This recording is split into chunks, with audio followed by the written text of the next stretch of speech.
Hello ಎಲ್ರಿಗೂ ನಮಸ್ಕಾರ. ಇವತ್ತಿನ ವಿಡಿಯೋದಲ್ಲಿ ನಾನು ಮಂತ್ರಾಲಯದ ಒಂದು ವ್ಲಾಗ್ ಮಾಡ್ತಾ ಇದ್ದೀನಿ. ಈ ವಿಡಿಯೋ ಯಾಕೆ ಸ್ಪೆಷಲ್ ಅಂತ ಅಂದರೆ, ನಾನು ಹೋಗ್ತಾ ಇರೋಂತಹ ಈ ದಿನ ಸಿಕ್ಕಾಪಟ್ಟೆ ಸ್ಪೆಷಲ್ ಡೇ. ಪ್ರತಿ ತಿಂಗಳು ಬರುವಂತಹದ್ದು ಈ ದಿನ. ಆದರೆ ಈ ದಿನ ನೀವು ಮಂತ್ರಾಲಯಕ್ಕೆ ಹೋದರೆ ಕೆಲವೊಂದು ವಿಚಾರಗಳು ಅಲ್ಲಿ ಇರೋದಿಲ್ಲ. ಅದು ಏನು ಅಂತ ಈ ವಿಡಿಯೋದಲ್ಲಿ ನೀವು ಕಂಪ್ಲೀಟಾಗಿ ನೋಡಿದ್ರೆ ಎಲ್ಲ ಡೀಟೇಲ್ಸು ಸಿಗುತ್ತೆ.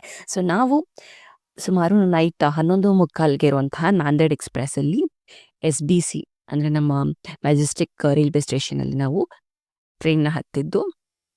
ಅಲ್ಲಿಂದ ಸುಮಾರು ನಮಗೆ ಬೆಳಗ್ಗಿನ ಜಾವ 7:45 ಅಷ್ಟೊತ್ತಿಗೆ ರೀಚ್ ಆಗಬೇಕಾಗಿತ್ತು. ಆದರೆ ಟ್ರೈನ್ ಸ್ವಲ್ಪ ನಮಗೆ ಅವತ್ತು ಡಿಲೇ ಆಯಿತು. ಸುಮಾರು ಒಂದು 3/4 ಗಂಟೆ ಹತ್ತತ್ರ 1 ಗಂಟೆ 3/4 ಗಂಟೆ ಅಷ್ಟು ನಮಗೆ ಟ್ರೈನ್ ಡಿಲೇ ಆಯಿತು. ಸೊ ಅಲ್ಲಿಂದ ನಾವು 8:15 ಅಷ್ಟೊತ್ತಿಗೆ ಮಂತ್ರಾಲಯ ರೈಲ್ವೆ ಸ್ಟೇಷನ್ಗೆ ಲ್ಯಾಂಡ್ ಆದ್ವಿ. ಸೊ ಅಲ್ಲಿಂದ ನಿಮಗೆ ಸುಮಾರಷ್ಟು ನಿಮಗೆ ಟ್ರಾವೆಲ್ ಆಪ್ಷನ್ಸ್ ಇರುತ್ತೆ. ಮಂತ್ರಾಲಯದಲ್ಲಿ ಒಂದು ಬೆಸ್ಟ್ ಬೆನಿಫಿಟ್ ಏನು ಅಂತಂದರೆ, ನೀವು ಯಾವುದೇ ಟೈಮಲ್ಲಿ ರೈಲ್ವೆ ಸ್ಟೇಷನಿಗೆ ಹೋದ್ರೂ ನಿಮಗೆ ಟ್ರಾವೆಲ್ ಸಿಕ್ಕಾಪಟ್ಟೆ ಕನ್ವೀನಿಯೆಂಟ್ ಆಗಿರುತ್ತೆ ಮತ್ತು ಅಫೋರ್ಡೆಬಲ್ ರೇಂಜಲ್ಲಿ ಇರುತ್ತೆ. ಸೊ ನೀವು ಆಟೋ ಏನಾದರೂ ಬುಕ್ ಮಾಡ್ಕೊತೀರಾ ಅಂತಂದರೆ ಪ್ರತಿಯೊಬ್ಬರಿಗೂ ₹50.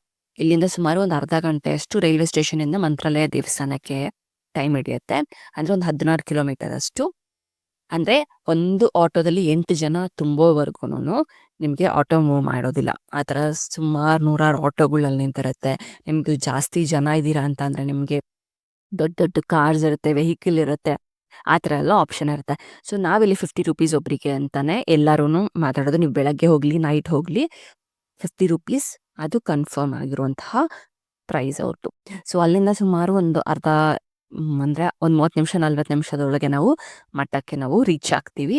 ಸೊ ನಾವು ರೂಮ್ನ ಒಂದು ತಿಂಗಳು ಮುಂಚೆನೇ SRS ಮಠ ವೆಬ್ಸೈಟಿಂದನೇ ರೂಮ್ನ ಬುಕ್ ಮಾಡ್ಕೊಂಡಿದ್ವಿ. ಸೊ ಯೂಶ್ವಲಾಗಿ ನಿಮಗೆ ₹250ರಿಂದ ₹1,200 ರೂಮ್ಸ್ ಇರುತ್ತೆ. ಆದರೆ ಆದಷ್ಟು ಬೇಗ ನಿಮಗೆ ಬುಕ್ ಮಾಡ್ಕೊಬೇಕು.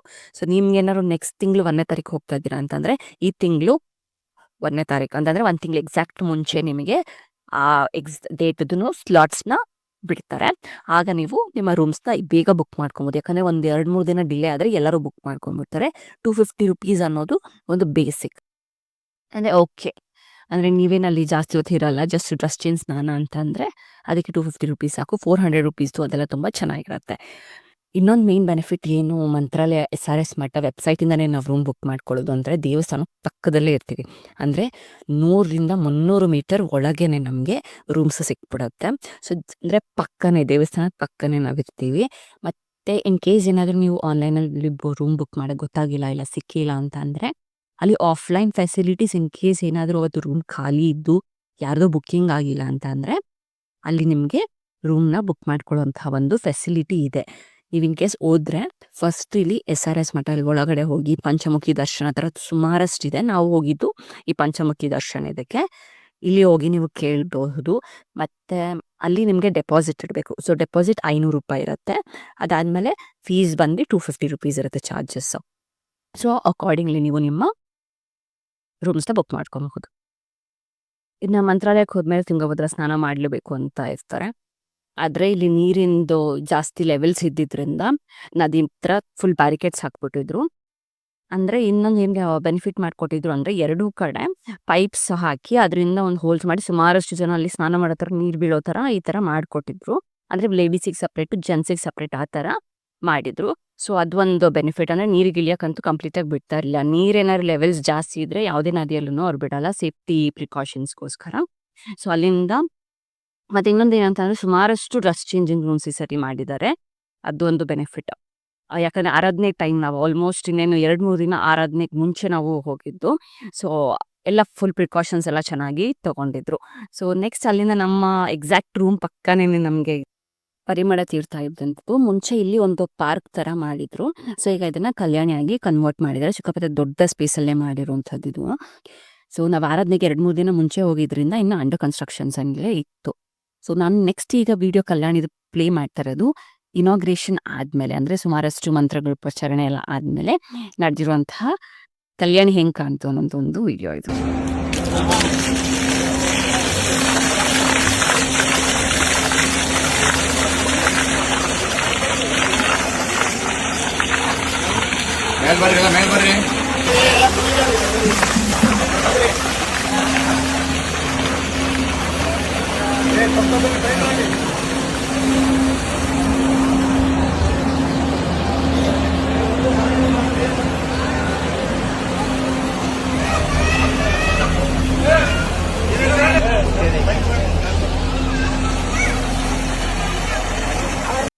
ಈ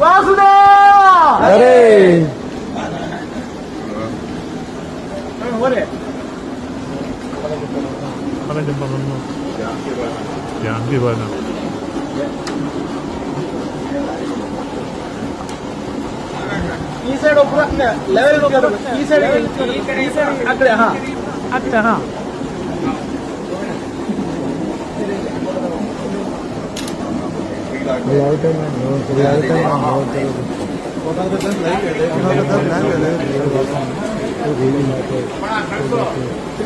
ಮೂಢರಾಮ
ನಿಧಾನ ಮಾಡಿ ತಳ್ಳತ್ತೆ ಅವೇ.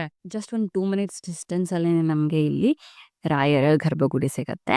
ಸೊ ಆದ್ರೆ ರಾಯರ್ನ ನೋಡೋದಕ್ಕಿಂತ ಮುಂಚೆ ನಾವು ಇಲ್ಲಿನ ಗ್ರಾಮ ದೇವತೆಯ ದರ್ಶನ ಪಡ್ಕೊಬೇಕು. ಇಲ್ಲಿನ ಗ್ರಾಮ ದೇವತೆ ಯಾರು ಅಂತ ಅಂದ್ರೆ ಮಂಚಾಲಮ್ಮ ತಾಯಿ. ಸೊ ಅವ್ರನ್ನ ದರ್ಶನ ಪಡೆದುನೆ ನಾವು ರಾಯರ್ನ ನೋಡಕ್ಕೆ ಹೋಗ್ಬೇಕಾಗಿರುವಂತಹದ್ದು.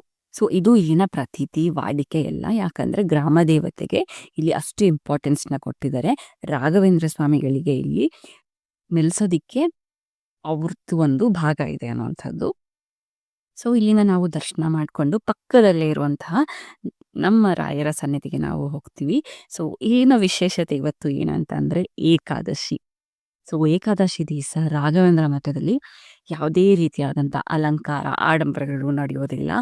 ಇನ್ನ ಒಂದು ಮೇನ್ ಇಂಪಾರ್ಟೆಂಟ್ ಏನು ಅಂತಂದ್ರೆ ಅಲ್ಲಿ ನಿಮ್ಗೆ ಪರಿಮಳ ಪ್ರಸಾದ ಸಹ ಸಿಗೋದಿಲ್ಲ, ಮಂತ್ರಾಕ್ಷತೆ ಸಿಗೋದಿಲ್ಲ. ಮತ್ತೆ ಪ್ರತಿದಿನ ರಾಘವೇಂದ್ರ ಮಠದಲ್ಲಿ ನಮ್ಗೆ 2 ಹೊತ್ತು ಊಟ ಕೊಡ್ತಾರೆ, ಅನ್ನದಾನ ನಡೀತಾ ಇರತ್ತೆ, ಅದು ಸಹ ಇರೋದಿಲ್ಲ. ಮತ್ತೆ ದೇವ್ರಿಗೆ ಯಾವುದೇ ರೀತಿಯಾದ ಅಲಂಕಾರನೂ ಮಾಡಿರೋದಿಲ್ಲ. ಸೊ ಇದು ಏಕಾದಶಿ ದಿವಸ ಹೋದ್ರೆ ಸ್ವಲ್ಪ ಒಂದು ಚಿಕ್ಕ ಡ್ರಾಬ್ಯಾಕ್. ಯಾಕಂದ್ರೆ ನಾವು ದೇವ್ರನ್ನ ನೋಡಿದ್ಮೇಲೆ ಆ ಪ್ರಸಾದ ತಗೊಂಡಿಲ್ಲ ನಮ್ಗೊಂದು ಸ್ಯಾಟಿಸ್ಫ್ಯಾಕ್ಷನ್ ಇರೋದೀಗ ಸುಮಾರು ಜನಗಳಿಗೆ. ಸೊ ಅಂಥವರಿಗೆ ಇದು ಸ್ವಲ್ಪ ಕಷ್ಟ. ಸೊ ನಾವು ಹೋಗಿದ್ದು ಏಕಾದಶಿ ದಿವಸ ದೇವರಿಗೆ ಈ ರೀತಿ ಪೂಜೆ ಮಾಡಿದ್ರು, ಯಾವುದೇ ರೀತಿಯಾದ ಅಲಂಕಾರ ಇರಲಿಲ್ಲ. ಸೊ ದೇವರ ನಿಜ ಸ್ವರೂಪ ಹೇಗಿದೆ ಅದೇ ತರ ನಮ್ಗೆ ಕಾಣಕ್ ಸಿಗತ್ತೆ. ಸೊ ಇದು ರಾಘವೇಂದ್ರ ಮಠದ ಏಕಾದಶಿ ದಿವಸದ ಪೂಜೆ.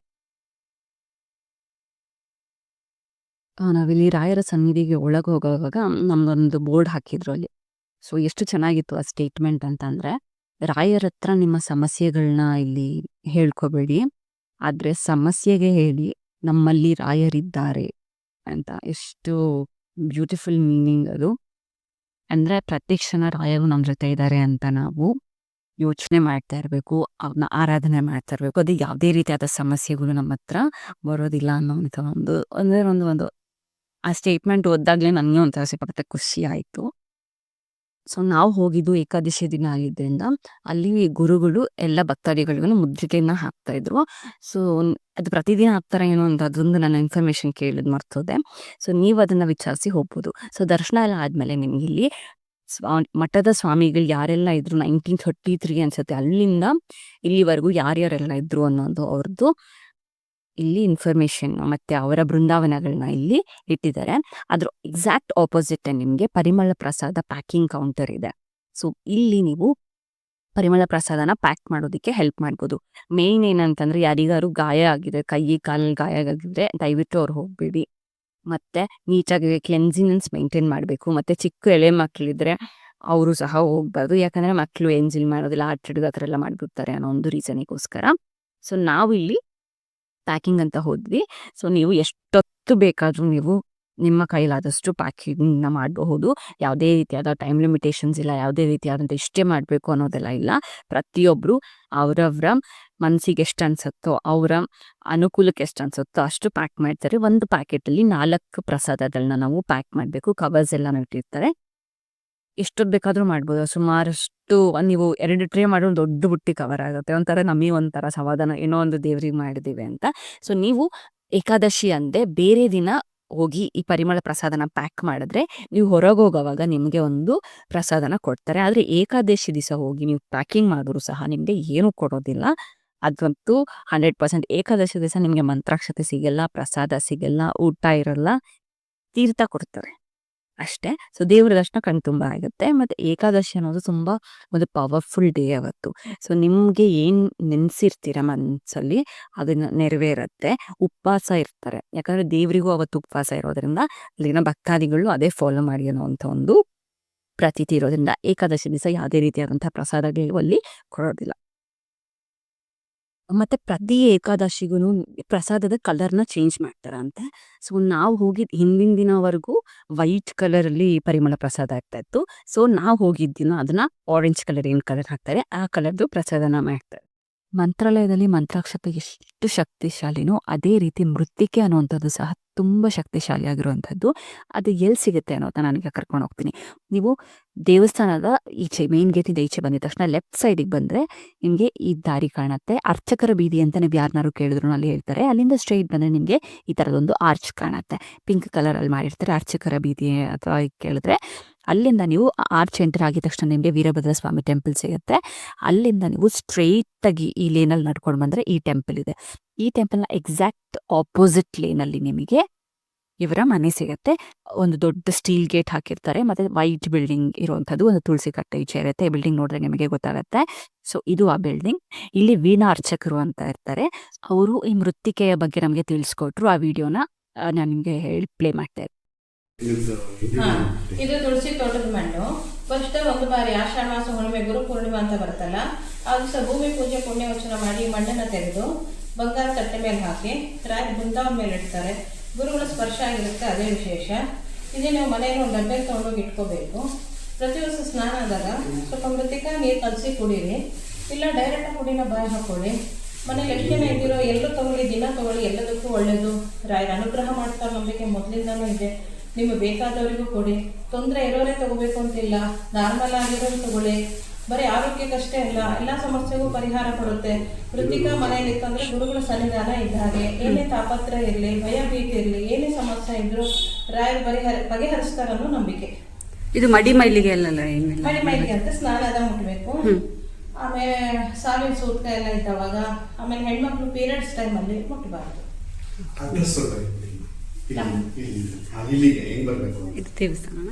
ನಮ್ದು ಮನೆ ಪೂಜಾ ಪವಮಾನಾಚಾರ್ಯ ಮನೆ, ವೆಂಕಟೇಶ್ವರಗಳಿಂದ ಸ್ಟ್ರೇಟು, ದೊಡ್ಡ ಸ್ಟೀಲ್ ಗೇಟ್ ಇದೆ, ವೈಟ್ ಹೌಸ್. ನಾವು 3 ಮನೆತನದವ್ರು ಇದ್ದೀವಿ. 4 ಪೂಜಾ ಮನೆಯಲ್ಲಿ ಮೃತ್ತಿಕ ಸಿಗುತ್ತೆ. 50 ರೂಪೀಸಿಗೆ ನಮಗೆ ಈ ಥರ 2 ಪ್ಯಾಕೆಟಲ್ಲಿ ಮೃತ್ತಿಕೆನ ಕೊಡ್ತಾರೆ. ಸೊ ಪ್ರತಿ ವರ್ಷದ ಆಷಾಢ ಹುಣ್ಣಿಮೆ ಅಂದರೆ ಗುರು ಪೌರ್ಣಮಿ ದಿನ ಈ ಮೃತ್ತಿಕೆಯನ್ನು ಸಂಗ್ರಹಣೆ ಮಾಡುವಂಥದ್ದು. ಅದರ ವಿಡಿಯೋ ನಿಮಗೆ ಇಲ್ಲಿ ಪ್ಲೇ ಮಾಡ್ತೀನಿ. ಅಯ್ಯೋ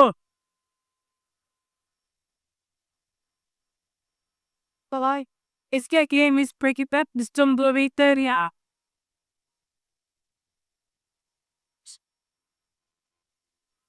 ವೃತ್ತಿಕೆ ಬಗ್ಗೆ ನಾನು ನಿಮಗೆ ಸಪ್ರೇಟಾಗಿ ವಿಡಿಯೋ ಮಾಡಿ ಅಪ್ಲೋಡ್ ಮಾಡ್ತೀನಿ. ಸೊ ನೆಕ್ಸ್ಟ್ ನಾವು ದೇವಸ್ಥಾನದ ಪಕ್ಕ ಇರುವಂಥದ್ದು ಗುರುರಾಜ್ ಬುಕ್ ಸ್ಟಾಲಿಗೆ ಬಂದ್ವಿ. ಅಲ್ಲಿ ಸುಮಾರಷ್ಟು ಪೂಜಾ ಐಟಮ್ಸ್ ಎಲ್ಲ ನಿಮಗೆ ಸಿಕ್ತು. ಮತ್ತೆ ನನಗೆ ಈ ಗರ್ಕೆದು ಪರ್ಕೆ ತಗೊಂಡೆ, ಅಂದರೆ ದೇವ್ರದ ಮನೆ ಪೂಜಾ ರೂಮ್ಸ್ ಏನಿದೆ ಅದನ್ನು ಕ್ಲೀನ್ ಮಾಡ್ಕೊಳ್ಳೋದಕ್ಕೆ ಅಂತ. ಅದು 30 ರುಪೀಸ್ ಏನೋ ಪೇ ಮಾಡಿದೆ. ಅದಾದಮೇಲೆ ಇಲ್ಲಿ ಕಾಣ್ತಿರೋದು ಜವಾದು ಪೌಡರ್. ಇದನ್ನು ದೀಪದ ಒಳಗೆ ಹಾಕಿದ್ರೆ ಲಕ್ಷ್ಮೀದು ಆಶೀರ್ವಾದ ನಮ್ಮ ಮೇಲೆ ಇರುತ್ತೆ, ಮತ್ತು ಲಕ್ಷ್ಮಿಗೂ ಸಿಕ್ಕಾಪಟ್ಟೆ ಇಷ್ಟ ಆಗುತ್ತೆ ಅಂತ ಅನ್ನೋಂಥದ್ದು. ಮತ್ತು ಇಲ್ಲಿ ದೇವರ ನಾಮಗಳೆಲ್ಲ ಇತ್ತು. ಸುಮಾರಷ್ಟು ಐಟಮ್ಸ್ನ ನಾವು ಇಲ್ಲಿ ಪರ್ಚೇಸ್ ಮಾಡಿದ್ವಿ. ಸೊ ಪ್ರತಿದಿನ ಮಂತ್ರಾಲಯದಲ್ಲಿ ನಮಗೆ 2 ಹೊತ್ತುನು ಅನ್ನದಾನ ನಡೀತಾ ಇರುತ್ತೆ. ನಾನು ನೋಡಿರೋದ್ರಲ್ಲಿ ಅನ್ನದಾನದಲ್ಲಿ ತುಂಬ ಸಂತೃಪ್ತಿಯಾಗಿ ನನಗೆ ಅನಿಸಿರೋದು ಮಂತ್ರಾಲಯದ ಊಟ. ಆದರೆ ಏಕಾದಶಿ ದಿವಸ ನಾವು ಬಂದ್ವಿ, ನಮ್ಗದು ಆ್ಯಕ್ಚುಲಾಗಿ ಪ್ಲ್ಯಾನ್ ಸಹ ಇರಲಿಲ್ಲ ಅದು ಏಕಾದಶಿ ಇರುತ್ತೆ ಅಂತ. ನೀವು ಮಂತ್ರಾಲಯಕ್ಕೆ ಬರಬೇಕು ಅಂತಂದರೆ ದಯವಿಟ್ಟು ಏಕಾದಶಿ ಅದನ್ನೆಲ್ಲ ನೋಡಿಕೊಂಡು ಬರಬೇಕು. ಸೊ ನಾವು ಹೊರಗಡೆನೇ ಊಟ ಮಾಡಿದ್ವಿ. ಯೂಶ್ವಲಾಗಿ ಅಲ್ಲಿ ಆಂಧ್ರ ಮೀಲ್ಸ್ ಎಲ್ಲ 100 ರುಪೀಸ್ ಇರುತ್ತೆ. ಅನ್ಲಿಮಿಟೆಡ್ ಕೆಲವೊಂದು ಕಡೆ ಲಿಮಿಟೆಡ್ ಇರುತ್ತೆ. ನಾವು 100 ರುಪೀಸ್, ಮಿಕ್ಕಿದೆಲ್ಲ 70, ದೋಸೆ ಅದೆಲ್ಲ 70, ಇಡ್ಲಿ ಮೊಸರನ್ನ ಎಲ್ಲ 70 ರೂಪಾಯಿ, ಅದೇ ಥರ ಇರೋದು ಪ್ರೈಸಿಂಗು. ನಾವು ಹೊರಗಡೆನೇ 2 ಹೊತ್ತು ಊಟ ಮಾಡ್ಕೊಂಡ್ವಿ. ಸೊ ಅಲ್ಲಿಂದ ನೆಕ್ಸ್ಟ್ ನಾವು ಮತ್ತೆ ಸಂಜೆ ದರ್ಶನಕ್ಕೆ ಬಂದ್ವಿ. ಸೊ 2 ಹೊತ್ತು ದರ್ಶನ ಮಾಡ್ಕೊಂಡ್ವಿ. ತುಂಬ ಚೆನ್ನಾಗಾಯಿತು ದರ್ಶನ. ಅಂದರೆ ಸಿಕ್ಕಾಪಟ್ಟೆ ಬಿಸಿಲು ನಾವು ಹೋಗಿದ್ದ ದಿನ. ಮತ್ತೆ ಸಂಜೆ ನಾವು ರಾಯರನ್ನ ನೋಡೋಕೆ ಬಂದ್ವಿ. ತುಂಬ ಚೆನ್ನಾಗಾಯಿತು ದರ್ಶನ ಅಂತೂ. ರಾಯರನ್ನ ನೋಡೋಕ್ಕಿಂತ ಮುಂಚೆ ನಾವು ಆಂಜನೇಯ ಸ್ವಾಮಿನ ಸಹ ಅಲ್ಲಿ ನೋಡ್ತೀವಿ, ಗರ್ಭಗುಡಿ ಆಪೋಸಿಟಲ್ಲಿ. ಅದು ದರ್ಶನ ಚೆನ್ನಾಗಾಯಿತು. ಆ ಆಂಜನೇಯ ಸ್ವಾಮಿಗೂ ಸಹ ಅಲಂಕಾರ ಏನು ಮಾಡಿರೋದಿಲ್ಲ ಅವತ್ತು. ಸೊ ಏಕಾದಶಿ ಬರೋದ್ರಿಂದ ಅದು ಒಂದೇ ಪ್ರಾಬ್ಲಮ್ ಏನಂತಂದರೆ ಪ್ರಸಾದ ಇರಲ್ಲ, ಅನ್ನದಾನ ನಡೆಯೋದಿಲ್ಲ, ಯಾವುದೇ ರೀತಿಯಾದಂಥ ಮಂತ್ರಾಕ್ಷತೆನ ನಮಗೆ ಅಲ್ಲಿ ಕೊಡೋದಿಲ್ಲ. ಆದರೆ ತುಂಬ ಶ್ರೇಷ್ಠವಾದ ದಿನ ಏಕಾದಶಿ ಅಂತ. ಅಲ್ಲಿ ಎಲ್ಲ ದೇವಸ್ಥಾನಗಳನ್ನು ಪೂಜೆ ಮಾಡುವಂಥದ್ದು ಅವತ್ತು. ಸೊ ಮಂತ್ರಾಲಯದಲ್ಲಿ ಸುಮಾರಷ್ಟು ಸೇವೆಗಳನ್ನ ನಾವು ಅಲ್ಲಿ ಕೊಡಬಹುದು. ಅಂದರೆ ರಥ ಸೇವೆ ಆ ಥರ ಎಲ್ಲ ಸುಮಾರು ಸಂಜೆ 7 ಗಂಟೆ ಮೇಲೆ ಪ್ರತಿದಿನ ರಥ ಸೇವೆ ಇರುತ್ತೆ. ಅದನ್ನು ಸಹ ಏಕಾದಶಿ ದಿವಸ ಸ್ಟಾಪ್ ಮಾಡಿರ್ತಾರೆ. ಸೊ ಮತ್ತೆ ಅಲ್ಲಿಂದ ನಾವು ಪ್ರಸಾದ ಪ್ಯಾಕಿಂಗಿಗೆ ಬಂದ್ವಿ. ಎಷ್ಟೊತ್ತು ಬೇಕಾದ್ರೂ ಅಲ್ಲಿ ಸಹ ಕೂತ್ಕೊಬೋದು, ಅದು ಯಾವುದೇ ರೀತಿಯಾದ ಲಿಮಿಟೇಷನ್ಸ್ ಇಲ್ಲ. ಏಕಾದಶಿ ಅಲ್ಲದೆ ಬೇರೆ ದಿನ ಹೋದರೆ ನಿಮಗೆ ಹೊರಗಡೆ ಬರುವಾಗ ಒಂದು ಪರಿಮಳ ಪ್ರಸಾದನ ಕೊಡ್ತಾರೆ. ಇಲ್ಲ ಏಕಾದಶಿ ಆಗಿರೋದ್ರಿಂದ ನಮ್ಗೆ ಅದು ಸಹ ಸಿಕ್ಕಿಲ್ಲ. ಬಟ್ ಇಟ್ಸ್ ದೇವರ ದರ್ಶನ ಚೆನ್ನಾಗಾಯಿತು. ಸೊ ಸಿಕ್ಕಾಪಟ್ಟೆ ಬಿಸಿಲಿದ್ದಿದ್ದಿರ ನಾವು ಹೋಗಿದ್ವಿ. ಮತ್ತು ಮಂತ್ರಾಲಯದಿಂದ ಸುಮಾರು ಒಂದು 5 ದೇವಸ್ಥಾನಗಳನ್ನ ನಿಮಗೆ ಆಟೋದಲ್ಲಿ ಕರ್ಕೊಂಡು ಹೋಗ್ತಾರೆ. ಒಬ್ಬರಿಗೆ 150-200 ಆ ಥರ ಚಾರ್ಜ್ ಮಾಡ್ತಾರೆ. ನೀವು ಅಲ್ಲಿ ಸಹ ಹೋಗ್ಬೋದು.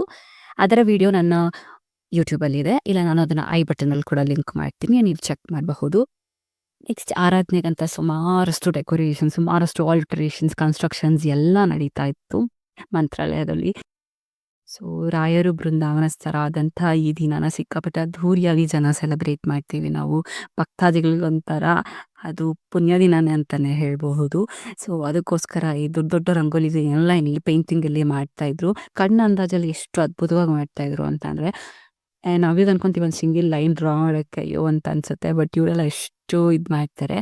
ಕೆಲವೊಂದು ಕಲೆಗಳನ್ನ ನಾವು ಸಿಕ್ಕಾಪಟ್ಟೆ ಅಂಡರ್ ಎಸ್ಟಿಮೇಟ್ ಮಾಡಿಬಿಡ್ತೀವಿ ಕೆಲವೊಂದು ಸಾರಿ. ಅದು ಎಷ್ಟು ಡಿಫಿಕಲ್ಟ್ ಆಗಿರುತ್ತೆ ಅಂತ.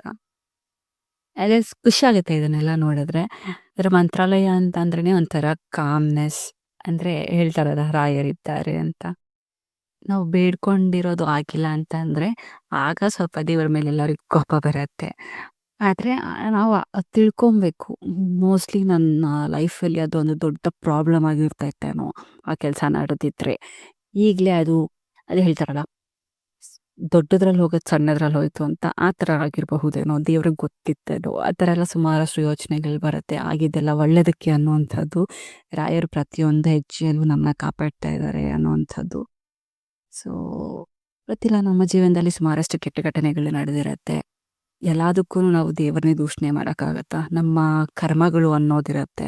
ಸೊ ಯಾವ ಜನ್ಮದಲ್ಲಿ ಏನು ಕರ್ಮ ಮಾಡಿದೀವೋ, ಇಲ್ಲ ಈ ಜನ್ಮದಲ್ಲಿ ಏನು ಮಾಡಿದೀವೋ, ನಮ್ಮ ತಲಾಂತರಗಳಿಂದ, ನಮ್ಮ ಮುತ್ತಾತ ತಾತಗಳಿಂದ ಅವ್ರ ಕಡೆಯಿಂದ ಏನಾದ್ರು ಆಗಿರಬಹುದೇನೋ, ಧಕ್ಕೆಗಳಾಗಿರಬಹುದು, ಆಚರಣೆಗಳಿಂದ ಏನೋ ಪ್ರಾಬ್ಲಮ್ಸ್ ಆಗಿರ್ಬೋದು, ಗೊತ್ತಿಲ್ಲ ಏನಂತ. ಸೊ ಕೆಲವೊಂದಷ್ಟು ನಮ್ಮ ಜೀವನದಲ್ಲಿ ನಮ್ಮ ತಪ್ಪಿಲ್ಲದೆ ಇದ್ರೂ ನಾವು ಅನುಭವಿಸ್ತೀವಿ. ಸೊ ಅದೆಲ್ಲದಕ್ಕೂ ನಾವು ರಾಯರಿದ್ದಾರೆ, ದೇವರಿದ್ದಾರೆ. ರಾಯರು ಅಂತಾನೆ ಅಲ್ಲ, ನಾವು ನಂಬೋ ಯಾವುದೇ ದೇವರಾಗಲಿ ನಾವು ಕೈ ಬಿಡಬಾರ್ದು. ಮತ್ತು ಕುಲದೇವರು, ನಮ್ಮ ಮನೆ ದೇವರನ್ನ ನಾವು ಯಾವತ್ತೂ ಕೈ ಬಿಡಬಾರ್ದು. ನಾವು ಯಾವುದೇ ದೇವರನ್ನ ನಾವು ಆರಾಧನೆ ಮಾಡಿದ್ರು ಕುಲದೇವರು ನಮಗೆ ತುಂಬ ನಮ್ಮ ಜೀವನದಲ್ಲಿ ಸಿಕ್ಕಾಪಟ್ಟೆ ಇಂಪಾರ್ಟೆನ್ಸ್ನ ನಾವು ಕೊಡಬೇಕಾಗತ್ತೆ. ಸೊ ಅದು ನೀವೆಲ್ಲರೂ ಅದನ್ನು ನೆನ್ಪಿಟ್ಕೊಳ್ಳಿ. ಸೊ ನೆಕ್ಸ್ಟ್ ಅಲ್ಲಿಂದ ನಾವು ಈಚೆ ಬಂದಿದ ತಕ್ಷಣ ಸುಮಾರಷ್ಟು ಶಾಪಿಂಗ್ ಇತ್ತು. ಅಂದರೆ ಇಲ್ಲಿ ಸ್ಟ್ರೀಟ್ ಫುಡ್ ಅಂತೆಲ್ಲ ತಿನ್ನೋಕೆ ಹೋದರೆ ಸ್ವಲ್ಪ ಬಜ್ಜಿ ಬೋಂಡ ಇರುತ್ತೆ, ಸಿಕ್ಕಾಪಟ್ಟೆ ಕಾಸ್ಟ್ಲಿ, ಸ್ವಲ್ಪನೂ ಚೆನ್ನಾಗಿರಲ್ಲ. ನೀವು ಟ್ರೈ ಮಾಡೋಂಗಿದ್ರೆ ಮಾಡಬಹುದು. ಸೊ ಅಲ್ಲಿಂದ ನಾವು ಮತ್ತೆ ನಮ್ಮ ಟ್ರೈನ್ಗೆ ಹೊರಟ್ವಿ. 9:30 ಅಷ್ಟೊತ್ತಿಗೆ ನಾವು ನಮ್ಮ ರೈಲ್ವೆ ಸ್ಟೇಷನ್ಗೆ ಹೊರಡೋಕ್ಕೆ ಶುರು ಆದ್ವಿ. ಒಂದು ಅರ್ಧ ಮುಕ್ಕಾಲು ಗಂಟೆ ಅಷ್ಟೊತ್ತಿಗೆ ನಾವು ರೈಲ್ವೆ ಸ್ಟೇಷನ್ನ ರೀಚ್ ಆದ್ವಿ. ನಮಗೆ ಟ್ರೈನ್ ಇದ್ದಿದ್ದು 11:00ವರೆಗೆ. ಸೊ ಇದು ನನ್ನ ಮಂತ್ರಾಲಯದ ಜರ್ನಿ. ಸೊ ಸಿಕ್ಕಾಪಟ್ಟೆ ಖುಷಿಯಾದಂಥ ದಿನ. ಸೊ ನೀವು ಆದಷ್ಟು ಬೇಗ ಹೋಗಿ ಬನ್ನಿ ಅಂತ ಹೇಳ್ತಾ ಇದ್ದೀನಿ. ನೀವೇನಾದರೂ ಸಪ್ರೇಟಾಗಿ ಹೋಗ್ತೀರಾ ಅಂತಂದರೆ ಸುಮಾರು ಒಂದು ಟ್ರೈನಿಗೆ ಒಂದು 250 260 ರುಪೀಸ್ ಆಗುತ್ತೆ ಒಂದು ಕಡೆಗೆ. ಮತ್ತು ರೂಮಿಗೆ 250 ರುಪೀಸ್. ಟೋಟಲಾಗಿ ಒಂದು 750 800 ಒಳಗೆ ಒಬ್ಬರಿಗೆ ಚಾರ್ಜಸ್ ಮುಗಿಯುತ್ತೆ. ಏಕಾದಶಿ ಹೋದರೆ ಮಾತ್ರ ನಮಗೆ ಊಟದ ಎಕ್ಸ್ಟ್ರಾ ಖರ್ಚು ಬೀಳುತ್ತೆ ಅನ್ನೋದು ಬಿಟ್ಟರೆ ಇನ್ನೆಲ್ಲನೂ 1000 ಒಳಗೇನೆ ಒಬ್ಬರಿಗೆ ಚಾರ್ಜಸ್ ಆಗುತ್ತೆ. ಸೊ ಆದಷ್ಟು ಬೇಗ ರಾಯರನ್ನ ಒಂದ್ಸರಿ ನೀವು ನೋಡ್ಕೊಂಡು ಬನ್ನಿ. ರಾಯರ ಅನುಗ್ರಹ ಎಲ್ಲರ ಮೇಲೂ ಇರಲಿ ಅಂತ ಕೇಳ್ಕೊತಾ, ರಾಯರಿದ್ದಾರೆ ಅಂತ ಯಾವಾಗಲೂ ನೆನೆಸ್ಕೊತಾ ಇರಿ. ಸೊ ಈ ವಿಡಿಯೋ ನೋಡೋದಕ್ಕೆ ತುಂಬ ಥ್ಯಾಂಕ್ ಯು. ಸೊ ಮತ್ತೆ ಸಿಗೋಣ.